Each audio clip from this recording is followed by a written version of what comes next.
আল্লাহর কসম রক্তাক্ত হব, আল্লাহর কসম বন্দী হব। ইসলামের ঝান্ডাকে কেউ মাটিতে ফেলার চেষ্টা করবে, ইসলামের ঝান্ডাকে কেউ পদদলিত করার চেষ্টা করবে, আল্লাহর কসম তাকে ছেড়ে দিয়ে কথা বলবো না। এদেশের জনগণ যে যেই দলই করুক না কেন, তারা মনে করে আলেম ওলামারা সবসময় ইসলামের কথা বলবে। কথা ঠিক না বেঠিক? তুমি যদি কোনো ব্যক্তি বা দলকে খুশি করবার জন্য তাদের পক্ষে কথা বলো, আর তোমার সেই কথা ইসলাম এবং মুসলমানদের স্বার্থের বিরুদ্ধে যায়, তুমি হয়তো সামনাসামনি তার প্রশংসা পাবে, সে মনে মনে বলতে থাকবে এই মৌলবী পয়সায় বিক্রি হয়ে গেছে। আমি দলমত নির্বিশেষে সকল যুবককে বলি, তোমরা মনে করতে পারো হুজুর আপনারা জোরে কথা বলেন, আমাদের ভয় লাগে। ইমানদার মুসলিমের ভয়ের কোনো কারণ নাই। তাকবীর যখন দেওয়া হয় শয়তান পলায়ন করে। আমরা মসজিদে বসে জিকির করব, মাদ্রাসায় বসে ছাত্রদের দর্স দেব, তোমরা নাস্তিকদের জবান বন্ধ করে দাও। তোমরা টেলিভিশনে বসে বসে ইসলাম বিদ্বেষী যারা আলেম ওলামা মাদ্রাসার বিরোধিতা করে তাদের মুখে লাগাম লাগাও। আর না হয় নাস্তিক মুরতাদ বেঈমান রাসূলুল্লাহর দুশমন যত জোরে কথা বলবে আমরা তার চাইতে জোরে কথা বলবো। আমি যদি বন্দী হই বা কিংবা শাহাদত বরণ করি, আমি নিজেকে মনে করি না আমি ব্যর্থ হয়েছি। আমি ইসলামের একজন নগণ্য গোলাম, নগণ্য খাদেম। ইসলাম হেফাজত করবার দায়িত্ব কার? কোরআন হেফাজত করবার দায়িত্ব কার? আল্লাহ যদি সেই হেফাজতের দায়িত্বে আমাকে কাজে লাগান তো আমি নিজেকে ধন্য মনে করব। কথা ঠিক না বেঠিক? আজকে ভারত থেকে বলা হয় ইসলামিক কান্ট্রি নিশ্চিহ্ন করে দেবে। জানো ভারতের ইতিহাস যদি দেখো, যে কোনো স্থাপনা ঐতিহাসিক স্থাপনার দিকে তাকাও, মুসলমানদের হাতে দিল্লির কুতুব মিনার, আগ্রার তাজমহল, লাল কেল্লা, প্রত্যেকটা স্থাপনার সঙ্গে মুসলমানদের ইতিহাস জড়িত। এর মানে 400 বৎসর মুসলমানরাই দিল্লি শাসন করেছে। তোমরা পশ্চিমাদের তন্ত্র মন্ত্র দিয়া কয়দিন শাসন করেছো, আর যে কয়দিন করেছো তাদের গোলাম হয়ে তাদের পদলেহন করে। আর মুসলিম যুবক তোমরা যখন ইসলামের নামে বিশ্ব শাসন করেছো তো তারা ভিক্ষার থালা নিয়ে তোমার দরজায় দাঁড়ায়া থাকতো। ইসলাম বিজয়ের ধর্ম। বাকি আমরা কেন বিজয়ী হচ্ছি না? বড় কারণ হচ্ছে আমরা ইসলামই তো মানি না। ইসলামের কিছু বিষয় মানি আর বাকি বিষয়গুলো আমরা মানতে রাজি না। আলেম ওলামা ছাত্র যুবক ইসলামকে যদি পরিপূর্ণ মানো, আজও ইসলাম দিয়ে বিজয় সম্ভব, গোটা পৃথিবী শাসন করা সম্ভব। কথা ঠিক না বেঠিক? বলে হুজুর আমরা তো বিপ্লব চাই, আমরা ইসলাম দিয়ে গোটা দুনিয়া শাসন করব। পারবে না। কেন পারবে না? কারো গায়ে যদি ফোড়া হয়, এই ফোড়া অপারেশন করার প্রয়োজন হলে আংশিক অপারেশন করে যদি রেখে দেয়, ব্যান্ডেজ করে দেয়, আর ভেতরে পুঁজ থেকে যায়, তো দেখা যাবে কি ওই পুঁজ ভেতরে থেকে পুরো হাতটাই পচে যাবে। কথা ঠিক না বেঠিক? তোমরা কি করে বিপ্লব করবে? তোমাদের কাছে তো পূর্ণ। আমার ধর্ম যদি রাজনীতির কথা বলে, আমি রাজনীতি আমার ধর্মের অনুযায়ী করব। আমার ধর্ম যদি বিচার ব্যবস্থার কথা বলে, আমার রাষ্ট্রে আমার ধর্ম অনুযায়ী বিচার ব্যবস্থা চলবে। ধর্ম যদি আমার হয়, কিছুটা মানতে দিবে, কিছুটা মানতে বাধা দিবে। তাহলে তোমরা আসলে মুখে সেকুলারের যা ব্যাখ্যা করো সেটা গ্রহণযোগ্য নয়। প্রকৃত পক্ষে সেকুলার হচ্ছে ইসলামকে ধ্বংস করে দেয়া। একটা সময় কঠিন আসতেছে, ছাত্রদেরকে বলি, যুবকদের বুঝাইতে হবে। যদি আমি ইসলামের কথা বলি তো কিছু যুবক বলবে হুজুর এদেশে কি খ্রিস্টান থাকবে না, এদেশে কি ইহুদি বৌদ্ধ থাকবে না, এদেশে অন্য ধর্মের লোকেরা থাকবে না। আমি তো বলি ইসলাম প্রতিষ্ঠা হলে সব ধর্মের লোকেরা এখনকার চাইতে বেশি ভালো থাকবে। ইসলাম কোনো সাম্প্রদায়িক ধর্ম নয়। ইসলাম সাম্প্রদায়িক সম্প্রীতির ধর্ম। ইসলাম সবার কল্যাণের কথা বলে, ইসলাম সবার হেদায়েতের বলে, শোনো শোনো, তোমরা তো মানবাধিকারের কথা বলো, নারী অধিকারের কথা বলো, শ্রমিক অধিকারের কথা বলো, শিশু অধিকারের কথা বলো। ইসলাম শুধুমাত্র মানবাধিকারের কথা বলে না, ইসলাম পশু পাখির অধিকারের কথা বলে। এই জন্যই আমরা যখন সূরাতুল বাকারা পড়ি লজ্জাবোধ করি না। কেন গরুর নামে একটা সূরা হলো? ইসলাম কীট পতঙ্গের অধিকারের কথা বলে, এজন্য সূরা আনকাবুত পড়তে আমরা লজ্জাবোধ করি না, সূরাতুন নামাল পড়তে আমরা লজ্জাবোধ করি না। কীট পতঙ্গ, পোকা মাকড়, পিপিলিকা, মাকড়সার অধিকারের কথা ইসলাম বলেছে, পশু পাখির অধিকারের কথা ইসলাম বলেছে, মানবাধিকার, নারী অধিকার। ইসলাম শুধু স্লোগান দেয় নাই, ইসলাম প্রত্যেকের অধিকার নিশ্চিত করেছে। আল্লাহর কসম, তোমরা হয়তোবা ইসলাম বুঝো না, কিংবা ইসলাম বুঝে পশ্চিমাদের কথায় ইসলাম ধ্বংস করতে চাও। আল্লাহর কসম, আমরা ইসলামের খাদেম, আমরা আল্লাহর গোলাম। ইসলাম প্রতিষ্ঠা করব, খেলাফত প্রতিষ্ঠা করব, কোরআন প্রতিষ্ঠা করব। যদি দাও হবে, আল্লাহর কসম, যতদিন খেলাফত প্রতিষ্ঠা না হবে লড়াই চলতেই থাকবে। আল্লাহ যা পছন্দ করলো সে সেটা মানলো। আল্লাহ পছন্দ করে ইসলামকে। মুসলিম থাকতে হলে কাকে পছন্দ করতে হবে? আরো জোরে বলেন, ইসলামকে পছন্দ করতে হবে মুসলিম থাকতে। বলবেন হুজুর আমরা তো ইসলামকে পছন্দ করি। হ্যাঁ, ইসলামকে পছন্দ করি বলে তো আমরা এখানে সবাই আসছি। তবে এদেশে রাজনীতির নামে হোক, নানা নামে হোক, অনেক যুবক তৈরি হয়ে গেছে ইসলামটাকে পছন্দ করে না, এটা তো বলে না। তবে ইসলামের সঙ্গে অন্যান্য ধর্মকে গুলিয়ে ফেলে বলে কি যে যে কোনো একটা ধর্ম মানলেই হয়। কথা ঠিক না বেঠিক? আল্লাহর পছন্দ ইসলাম, আর সে বলে যে কোনো মানলেই হয়। তো আল্লাহর পছন্দ যদি তোমার পছন্দ না হয় তো তুমি কিসের মুসলিম? দ্বিতীয় কথা, যে হুজুর আপনারা আসলে সব জায়গায় কঠোরতা করেন, সব জায়গায় কঠোরতা করেন। আল্লাহ তো আরো নানান ধর্ম প্রেরণ করেছেন। হ্যাঁ, এই পৃথিবীতে ইসলাম ছাড়া আরো নানান ধর্ম আছে। এই ধর্মগুলো দুই ভাগে বিভক্ত, কিছু আছে মানব রচিত, আর কিছু আল্লাহ প্রদত্ত। মানব রচিত ধর্ম, মানুষরা যেই ধর্ম তৈরি করেছে, এগুলো মিথ্যা, বানোয়াট, এগুলো ধর্ম নয়, এগুলো কল্পনা প্রসূত কিছু বিষয়। আসমানি ধর্ম আছে, যেমন তাওরাত, জাবুর, ইনজিল, এগুলো আল্লাহ তাবারক ওয়া তাআলা হযরত মূসা, হযরত ঈসা, হযরত দাউদ আলাইহিস সালামের উপর অবতীর্ণ করেছেন, তাদেরকে শরীয়ত দিয়েছেন, তাদেরকে ধর্ম দিয়েছেন। কিন্তু মনে রেখো, ইসলাম আসার পরে ওই সমস্ত ধর্মের ভ্যালিডিটি, মেয়াদ শেষ হয়ে গেছে। কথা ঠিক না বেঠিক? এখন মেয়াদ উত্তীর্ণ ওষুধ খাইলে অসুখ ভালো হবে না রোগী মারা যাওয়ার আশঙ্কা আছে? তাহলে ওই সমস্ত ধর্মমত দিয়ে এখন আর মানুষের সমস্যাগুলোর সমাধান হবে না। কেউ যদি বলে হুজুর কেন হবে না, আমি বলি দুইটা কারণে হবে না। এক, যে ভাষায় আল্লাহ তাবারক ওয়া তাআলা পূর্ববর্তী আসমানি কিতাবগুলো নাজেল করেছেন, ওই ভাষা বুঝে এমন লোকই এখন পৃথিবীতে নাই। দ্বিতীয়ত, ওই গ্রন্থগুলো নাই যা ইউরোপ আমেরিকার বাজারে ইংরেজি, ল্যাটিন, ফ্রেঞ্চ, নানা ভাষায় তোমরা পাও, এগুলা বিকৃত। এই জন্যে এই যে বাইবেল আছে, ইউরোপের বাজারে গেলে আপনি 82 রকমের বাইবেল পাবেন। আর বাংলাদেশের সীমানা থেকে শুরু করে দিয়ে আফ্রিকার যেখানে আপনি যাবেন, কোরআনে কারীম দুটা মিলায় দেখলে জের জবরেও কোনো পরিবর্তন থাকে না। কত কথা আপনাদেরকে বলবো, ভালো করে বুঝেন। এক তো আগের আসমানি কিতাবের ভাষা আমরা বুঝি না, দ্বিতীয়ত সেগুলোকে বিকৃত করা হয়েছে আগের নবীদের উপরে। যেই ভাষায় যে কিতাব আল্লাহ নাজেল করেছেন সেই ভাষার কিতাব নাই। একটা দুইটা হয়তো বা ইউরোপ আমেরিকার কোনো মিউজিয়ামে, কোনো জাদুঘরে পাবেন, কিন্তু দেখবেন সেটাকে সাজিয়ে রাখা হয়েছে, ভাষাও বোঝা যায় না, পোকামাকড় খেয়ে ফেলেছে। এখন যদি আল্লাহ তাবারক ওয়া তাআলা ইসলাম না পাঠিয়ে ওই ধর্মগ্রন্থের উপরে আমল করতে বলতেন, আমাদের জন্য সম্ভব ছিল না। ইসলাম পাঠিয়ে আল্লাহ আমাদের উপর দয়া এবং করুণা করেছেন। কথা ঠিক না বেঠিক? তাহলে এখন একমাত্র দিন বা ধর্ম হচ্ছে ইসলাম। কথা ঠিক না বেঠিক? ওমান ইয়াবতাগি গায়রাল ইসলাম দীনা ফালাই ইউকবালা মিন।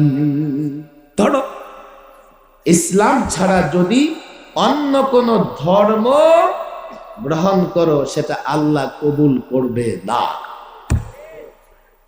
আমি এই কথাগুলো এই জন্যই বললাম, সময় বড় কঠিন। আগামীকাল ইসলাম পরিচয়ে বাঁচতে পারবো কিনা, না আমি নিজেকে সেকুলার ধর্ম নিরপেক্ষ পরিচয় দিয়ে বাঁচতে হবে আমি জানি না।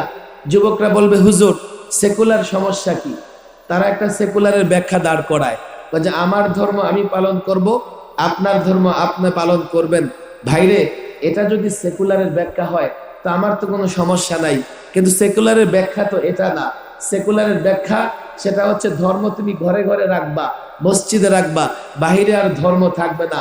তোমরা একটা ব্যাখ্যা দাঁড় করিয়েছো, আমি যদি তোমাদের ব্যাখ্যা মেনে নেই কিন্তু তোমাদের কাজে কর্মে তো সেই ব্যাখ্যার ফলাফল দেখা যায় না। তোমরা যদি বলো আমার ধর্ম আমি, তোমার ধর্ম তুমি পালন করবে, এর নাম সেকুলার হয়, তো নানা ধর্মতন্ত্র নানা মতামত দিয়ে নানা কিছু করা যায়, কিন্তু আমি ইসলামের নামে সেটা করতে চাইলে আমাকে বাধা দেওয়া হয়। কথা ঠিক না বেঠিক? এক একটা এক্সাম্পল যদি আমরা নেই, ইসলামের নামে অর্থনীতির কথা বলি, না না না না এই যুগে ইসলামের অর্থনীতি চলে না। ইসলামী বিচার ব্যবস্থার কথা বলি, কয় না এটা তো আইয়ামে জাহিলিয়াতের এই সেই নানা ভাবে অন্ধকার যুগ। এগুলো বলে বলে কি ইসলামী বিচার ব্যবস্থা কায়েম করবেন, হাত কাটবেন, নায়িকাদের বোরকা পড়াবেন, হুজুর কি করবেন? এগুলো এই যুগে চলে না। ইসলামী সমাজ ব্যবস্থার কথা বলি, এটাও চলে না। তো কেন? আমার ধর্ম যদি রাজনীতির কথা বলে, আমি রাজনীতি আমার ধর্মের অনুযায়ী করব। আমার ধর্ম যদি বিচার ব্যবস্থার কথা বলে, আমার রাষ্ট্রে আমার ধর্ম অনুযায়ী বিচার ব্যবস্থা চলবে।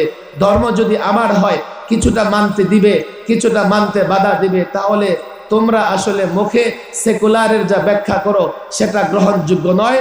প্রকৃত পক্ষে সেকুলার হচ্ছে ইসলামকে ধ্বংস করে দেয়া।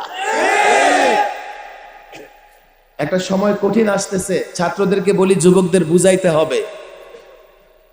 যদি আমি ইসলামের কথা বলি তো কিছু যুবক বলবে হুজুর এদেশে কি খ্রিস্টান থাকবে না, এদেশে কি ইহুদি বৌদ্ধ থাকবে না, এদেশে অন্য ধর্মের লোকেরা থাকবে না? আমি তো বলি ইসলাম প্রতিষ্ঠা হলে সব ধর্মের লোকেরা এখনকার চাইতে বেশি ভালো থাকবে।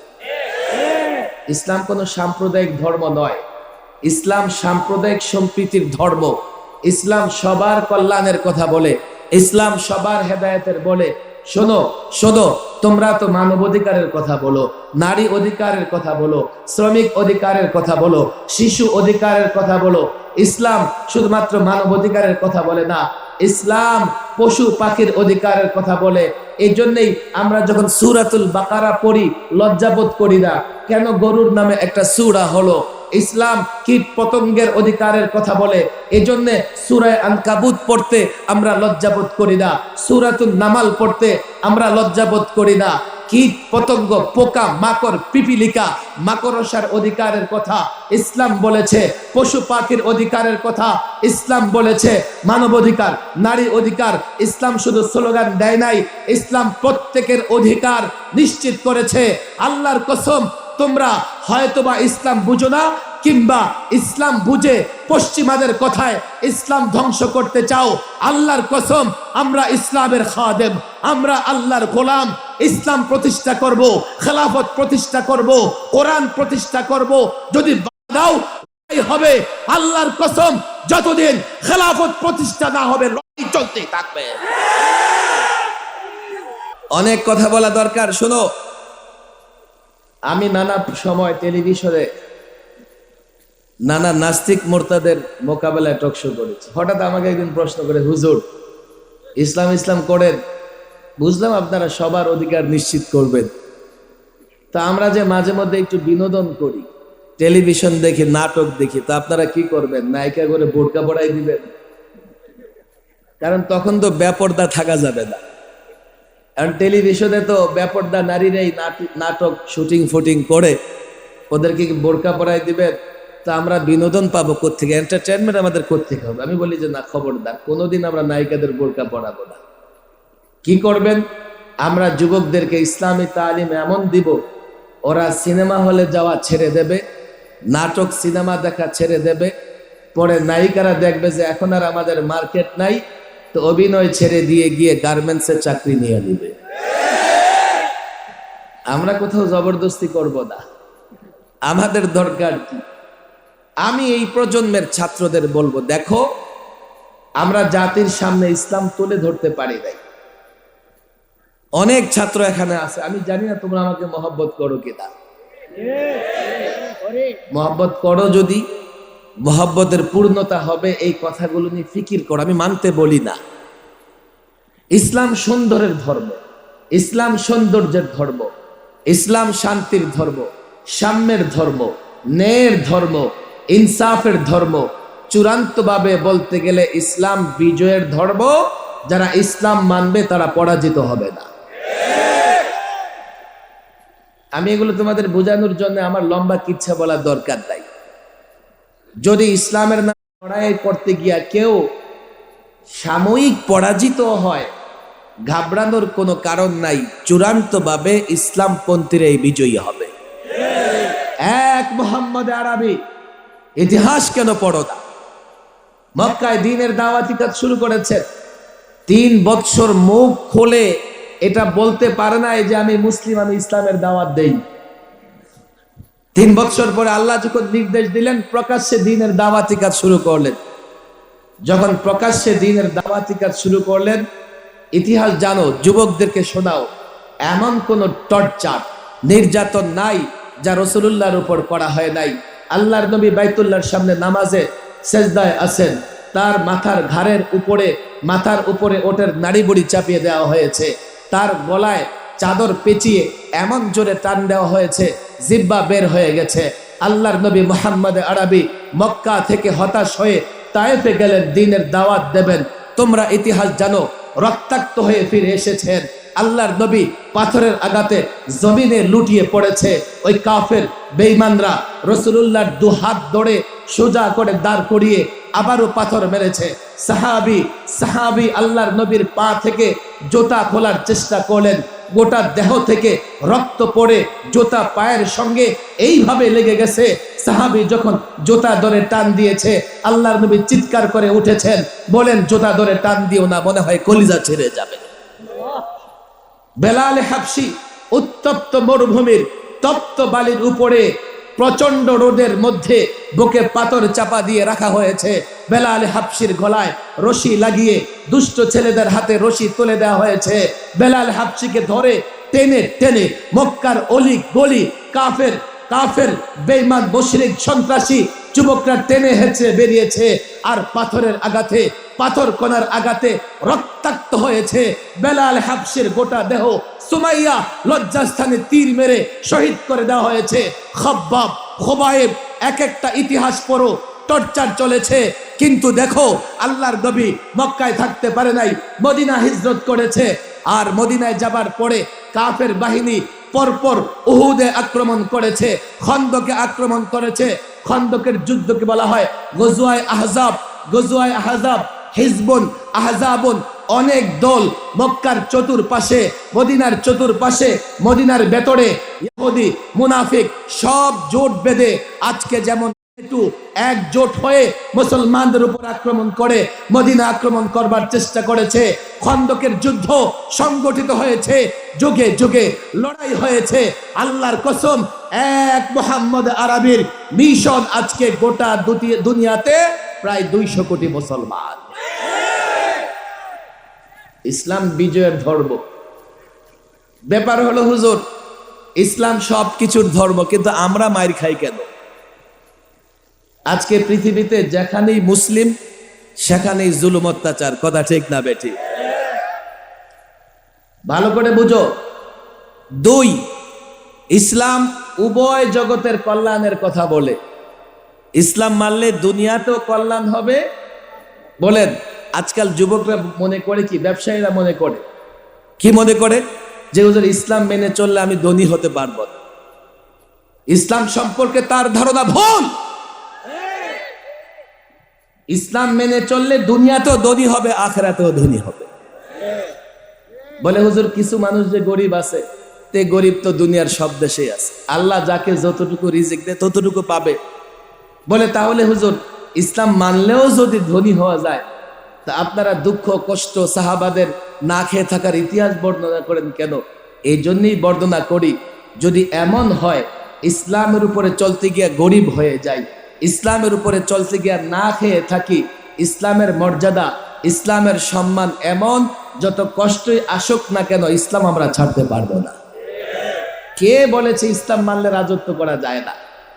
আমি যুবক ছাত্রদেরকে বলি, শোনো, আজকে তোমরা এই তন্ত্র মন্ত্র পশ্চিমাদের শেখানো শব্দগুলো ব্যবহার করে কয়দিন রাষ্ট্র চালাচ্ছ? এই মুসলিম যুবক, তোমার পূর্বপুরুষদের ইতিহাস পড়ো, ও মাদ্রাসার ছাত্র আকাবের আসলাফদের ইতিহাস পড়ো। শুধুমাত্র ইসলামের কারণে গোটা পৃথিবী আমরা 1000 বছর শাসন করেছি। আমাদের প্রতিবেশী দেশ বাথরুম নাই, সকালবেলায় উঠে রেল লাইনের পাশে নদীর ধারে নদীর পারে বাগানে ছোটাছুটি করে। এত আস্থেটিক মনে হয় যে অর্ধেক। ওদের বাথরুম বানানোর সুযোগ নাই, যদিও চাঁদে যাওয়ার চেষ্টা করতেছে। ইউরোপ আমেরিকার ইতিহাস তোমরা পড়ো। যদি এই মুসলিম যুবকরা ইউরোপ শাসন না করতেন, স্পেন শাসন না করতেন, ইউরোপিয়ানরাও সকাল বেলায় উঠে ওই নদীর ধারে জঙ্গল খুঁজতে থাকত। 700 বছর মুসলিম যুবকরা ইসলামের মাধ্যমে ইউরোপের উন্নতি সাধন করেছে। কে বলেছে আজকে ভারত থেকে বলা হয় ইসলামিক ক্রান্তি নিশ্চিহ্ন করে দেবে? জানো, ভারতের ইতিহাস যদি দেখো, যে কোনো স্থাপনা ঐতিহাসিক স্থাপনার দিকে তাকাও, মুসলমানদের হাতে দিল্লির কুতুব মিনার, আগ্রার তাজমহল, লাল কেল্লা, প্রত্যেকটা স্থাপনার সঙ্গে মুসলমানদের ইতিহাস জড়িত। এর মানে 400 বছর মুসলমানরাই দিল্লি শাসন করেছে। তোমরা পশ্চিমাদের তন্ত্র মন্ত্র দিয়া কয়দিন শাসন করেছো? আর যে কয়দিন করেছো তাদের গোলাম হয়ে তাদের পদলেহন করে। আর মুসলিম যুবক, তোমরা যখন ইসলামের নামে বিশ্ব শাসন করেছো, তো তারা ভিক্ষার থালা নিয়ে তোমার দরজায় দাঁড়ায়া থাকতো। ইসলাম বিজয়ের ধর্ম। বাকি আমরা কেন বিজয়ী হচ্ছি না? বড় কারণ হচ্ছে আমরা ইসলামই তো মানি না। ইসলামের কিছু বিষয় মানি, আর বাকি বিষয়গুলো আমরা মানতে রাজি না। আলেম ওলামা ছাত্র যুবক, ইসলামকে যদি পরিপূর্ণ মানো, আজও ইসলাম দিয়ে বিজয় সম্ভব, গোটা পৃথিবী শাসন করা সম্ভব। কথা ঠিক না বেঠিক? বলে হুজুর আমরা তো বিপ্লব চাই, আমরা ইসলাম দিয়ে গোটা দুনিয়া শাসন করব। পারবে না। কেন পারবে না? কারো গায়ে যদি ফোড়া হয়, এই ফোড়া অপারেশন করার প্রয়োজন হলে আংশিক অপারেশন করে যদি রেখে দেয়, ব্যান্ডেজ করে দেয়, আর ভেতরে পুঁজ থেকে যায়, তো দেখা যাবে কি ওই পুঁজ ভেতরে থেকে পুরো হাতটাই পচে যাবে। কথা ঠিক না বেঠিক? তোমরা কি করে বিপ্লব করবে? তোমাদের কাছে তো পূর্ণাঙ্গ ইসলাম নাই। ইসলাম কমপ্লিট কোড অফ লাইফ। ইসলামের সমাজ ব্যবস্থা আছে না নাই? আওয়াজ করেন, আছে না নাই? ইসলামে পরিবার ব্যবস্থা আছে না নাই? ইসলামের অর্থনৈতিক ব্যবস্থা আছে না নাই? ইসলামের রাজনৈতিক ব্যবস্থা আছে না নাই? ইসলামের বিচার ব্যবস্থা আছে না নাই? এখন বলো, শুধু ইসলাম বলতে মসজিদে নামাজের মধ্যেই আমরা সীমিত রাখি, আবার মাত্র কয়েকজন সবাই নামাজও পড়ে না। ইসলামের এই বিষয়গুলো যদি মানতে পারো, আমি তো মনে করি এখনো এই মুসলিম যুবকরা গোটা পৃথিবী শাসন করতে পারবে। আর যদি পশ্চিমাদের কালচার, পশ্চিমাদের তন্ত্রমন্ত্র মানো, তো মনে হবে যে রাজত্ব করো, কিন্তু তাদের কালচার গ্রহণ করবার কারণে পরোক্ষভাবে কিংবা প্রত্যক্ষভাবে তোমরা তাদের গোলামে পরিণত হবে। ইসলাম মানো, ইসলাম ধরো, ইসলাম বিজয়ের ধর্ম।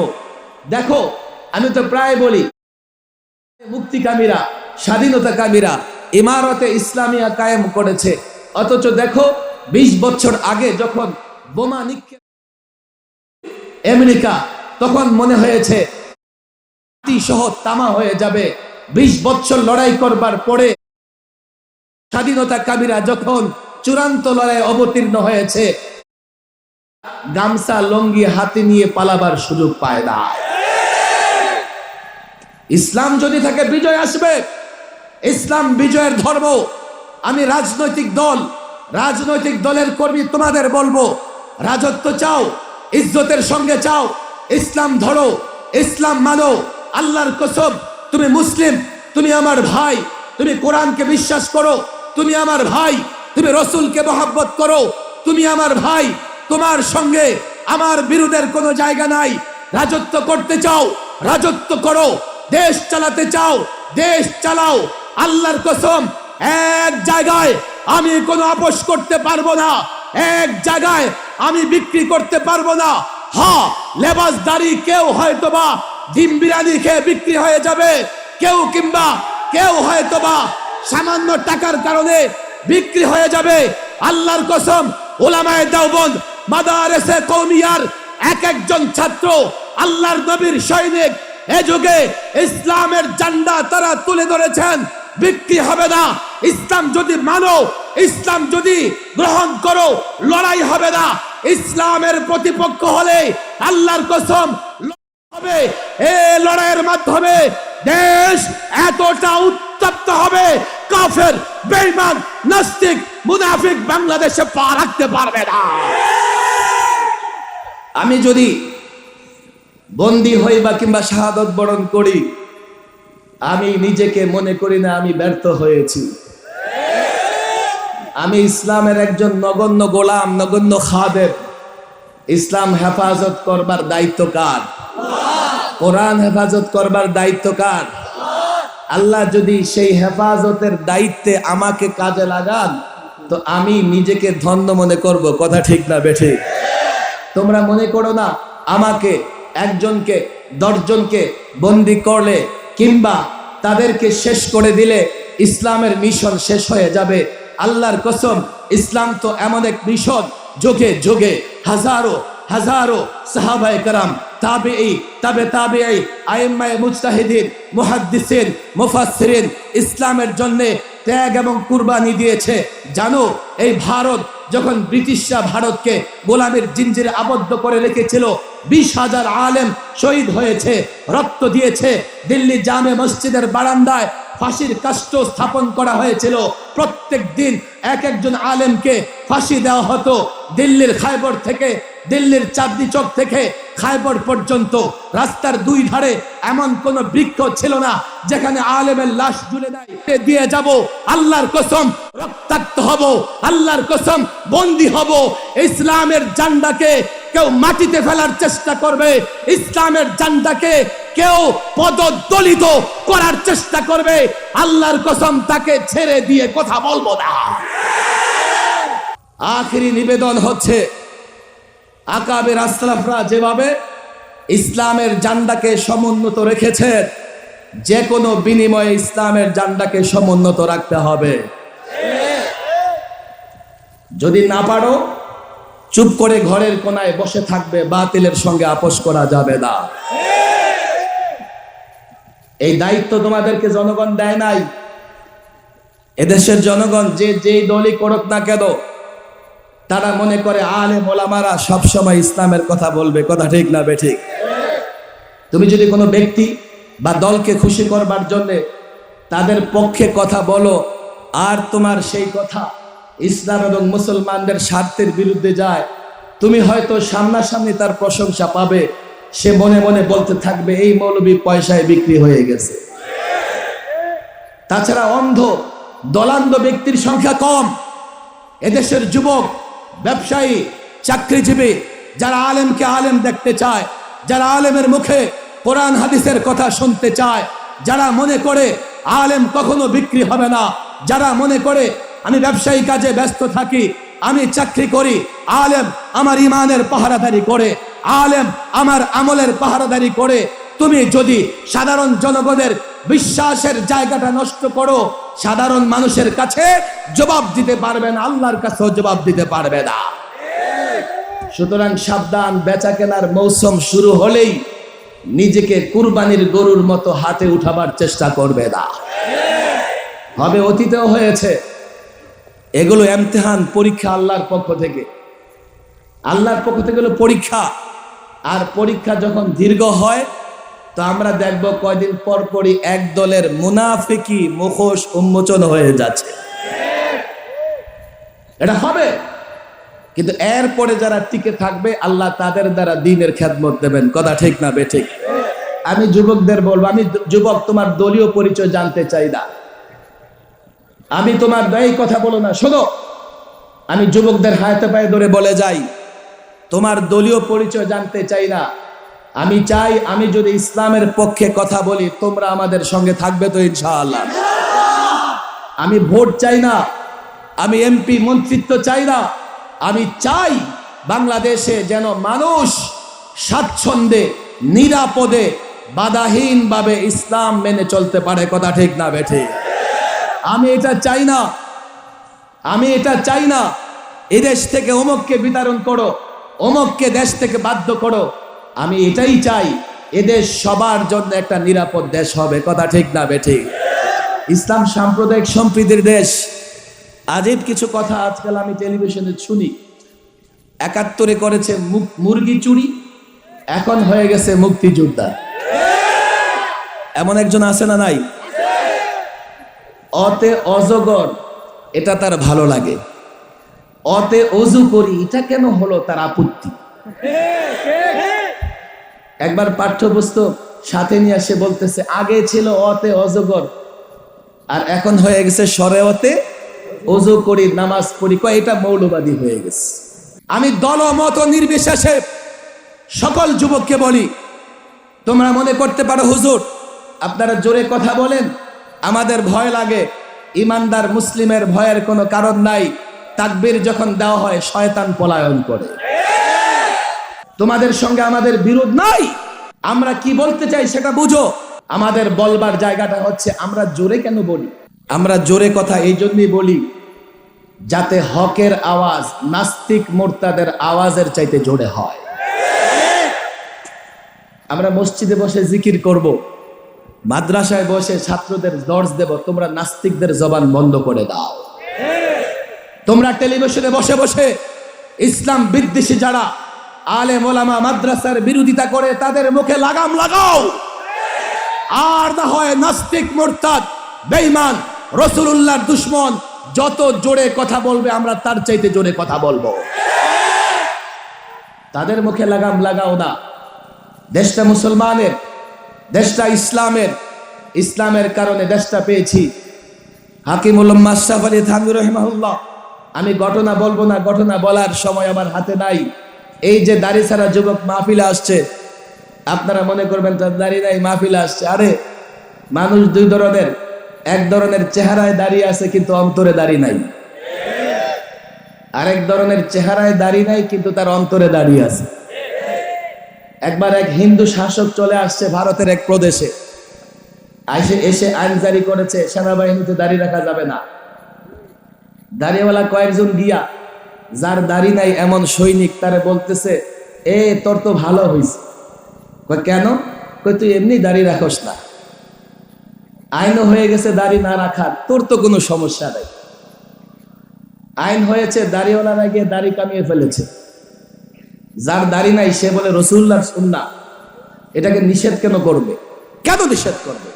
আজ থেকে প্রতিজ্ঞা করলাম আমি দাড়ি রাখবো, প্রয়োজনে চাকরি করবো না। চেহারায় দাড়ির সঙ্গে সঙ্গে অন্তরেও দাড়ি থাকতে হবে। কেন জানো? লেবাস মৌলভী সাহেবের মতো ধরলে নানা জায়গায় হাদিয়াও পাওয়া যায়, দিনকালও ভালো চলে। কথা ঠিক না বেঠিক? এই জন্যে মাঝে মধ্যে ইমতিহান আসে যে আসলেই কি তুমি মৌলভী। ইমতিহান আসে, বিপদ আসে, বিপদে যদি নতজানু হও, আপোষ করো, তাহলে তোমার চেহারায় দাঁড়িয়ে আছে, অন্তরে দাঁড়িয়ে নাই। বিপদের মোকাবেলায় দাঁড়িয়ে যদি যাও, বাতিলের চোখে চোখ রেখে বাতিলকে যদি বাতিল বলতে পারো, চেহারায়ও দাঁড়িয়ে আছে, অন্তরেও দাঁড়িয়ে আছে। এই যুবক, অনেকের যুবক, অনেক যুবকের চেহারায় দাঁড়িয়ে নাই, অন্তরে দাঁড়িয়ে আছে। শয়তানের ধোকায় পড়ে দাড়িতে হাত লাগায়, যেদিন শয়তান পরাজিত হবে চেহারায় দাড়ি চলে আসবে। মুসলিম যুবক, প্রত্যেকটা যুবকের কাছে আমাদের নিবেদন, আলেমদের সঙ্গে তোমাদের বিরোধ থাকার কথাও না। আর কেন আলেমদের সঙ্গে বিরোধ করবা? তুমি তো জানো তুমি কোরআন পড়তে পারো না, হাদিস পড়তে পারো না। আলেম তোমার ইমানের পাহারাদারি করে, আলেম তোমার আমলের পাহারাদারি করে। এ যুবক, আলেম যখন দোয়া করে, আল্লাহর কসম প্রত্যেকটা যুবকের জন্য দোয়া করে। আলেম যখন ইমামতিতে দাঁড়ায় যায়, প্রত্যেকের ইমামতির নিয়ত করে। আল্লাহর কসম, বন্দী ছিলাম, বাংলাদেশের জন্য দোয়া করেছি, প্রত্যেকটা নাগরিকের জন্য দোয়া করেছি। কেন আমাকে বলো, কেন আলেমদের বিরোধিতা করবে? আলেম তোমার নানা রকমের দায়িত্ব পালন করে, আলেমদের বিরোধিতা করো না। রাজনৈতিক দল, নেতা কিংবা কোনো জায়গা থেকে যদি তোমাকে উদ্বুদ্ধ করে যে আলেমের বিরোধিতা করো, তখন তোমার ইমানি পরীক্ষা শুরু হয়ে যাবে। তখন যদি আলেমের বিরুদ্ধে না দাঁড়াও, বোঝা যাবে তোমার অন্তরে দাঁড়িয়ে আছে। পরীক্ষায় ফেল করো না, পরীক্ষায় ফেল করো না, বিপদ আসবে। কিন্তু ইসলাম দিয়ে, ইসলাম বাদ দিয়ে কারো সঙ্গে আপোষ করা চলবে না। এর জন্য প্রস্তুত থাকতে হবে। আমি এই যুবক আলেম ওলামা সকলকে বলবো, আলেমদের বলবো যে আমরা যুবকের কাছে ইসলাম তার আমানত বুঝাই দিব তো ইনশাআল্লাহ। ইসলামের সবগুলা বিষয় সুন্দর, ইসলাম উত্তম, ইসলাম সর্বোত্তম, কিন্তু যুবকদের বুঝাইতে হবে। এই ছাত্র জনতার কাছে আমার আবেদন, নিজেরা ইসলাম বুঝবে এবং ইসলাম যুবকদের বোঝাবে। কোরআনের আলো ঘরে ঘরে পৌঁছে দিবে। রাজি আছো তো ইনশাআল্লাহ? ছাত্ররা হাত তুলে ওয়াদা করো, ইসলাম জানবার চেষ্টা করবা তো ইনশাআল্লাহ? বলো, ইসলাম জানবার চেষ্টা করবা তো ইনশাআল্লাহ? এবং ইসলামের সৌন্দর্য ঘরে ঘরে পৌঁছাবে তো ইনশাআল্লাহ? কোরআনের আলো ঘরে ঘরে পৌঁছাবে তো ইনশাআল্লাহ? হাত নামাও। মুআল্লিম হবে, দায়ী হবে, মুআল্লিম হবে, দায়ী হবে। এমন যেন না হয় নিজে বুঝেছো বাস যথেষ্ট, এমন নয়। শিক্ষা দেবে, দাওয়াতের মাধ্যমে এই শিক্ষার বিস্তার ঘটাবে। তাহলে আশা করা যায়, ভয় পায়ও না। রাত্র যত গভীর হয়, ভোর তখন নিকটে আসে। বন্দি কেউ আছে? আমরা বন্দি ছিলাম। এগুলো সব প্রশিক্ষণ।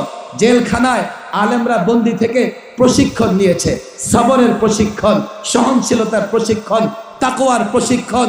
এই জন্য আমি বলি, হাজারো আলেম যুবক ছাত্র বন্দি ছিল, ক্ষতি হয় নাই। আগামীর বাংলাদেশ হবে তাদের নেতৃত্বে, আগামীর বাংলাদেশ হবে ইসলামের বাংলাদেশ, আগামীর বাংলাদেশ হবে কোরআনের বাংলাদেশ, আগামীর বাংলাদেশ হবে ন্যায় ইনসাফের বাংলাদেশ, আগামীর বাংলাদেশ হবে রাসূলুল্লাহর সুন্নাহর বাংলাদেশ। আগামীর বাংলাদেশে মারামারি থাকবে না, আগামীর বাংলাদেশে দলাদলি থাকবে না, আগামীর বাংলাদেশে ইসলাম মেনে সবাই ভালো থাকবে ইনশাআল্লাহ। আল্লাহ তাবারক ওয়া তাআলা তৌফিক দান করুন।